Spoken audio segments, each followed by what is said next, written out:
Beginilah terlihat suasana wisata baru, yakni wisata air tawar yang berada di Serbajadi, Lukop Perela, Kabupaten Aceh Timur, yang ramai didatangi pengunjung dari berbagai daerah untuk merasakan betapa jernih dan indahnya wisata tersebut.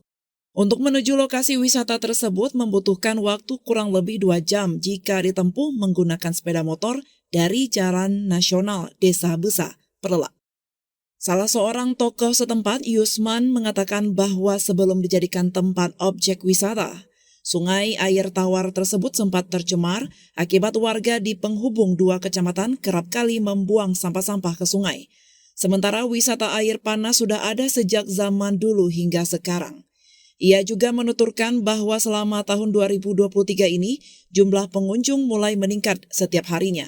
Maka dari itu, ia berharap adanya dukungan dari Pemkab sendiri guna membenahi wisata tersebut. Tahun 2023 ini memang udah setiap hari sudah ada mengunjung kemari. Sekitar kita 100 ataupun 80 orang setiap hari selalu ada. Sementara itu, anggota DPRK Aceh Timur Zulfadli Oyong yang kala itu hadir ke lokasi guna melihat destinasi air panas dan tawar menyebutkan bahwa wisata tersebut mempunyai potensi yang sangat besar.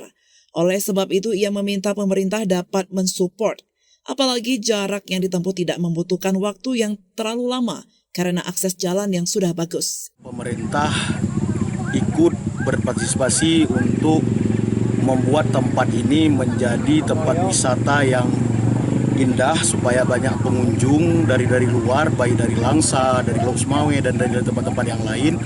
Kerjasama dari pemerintah sangat kita harapkan. Jadi dengan adanya tempat wisata di sini, insya Allah peningkatan pendapatan untuk Kecamatan Serbajadi ini akan meningkat. Dari Aceh Timur, Romi Syaputra melaporkan untuk Puja TV Aceh.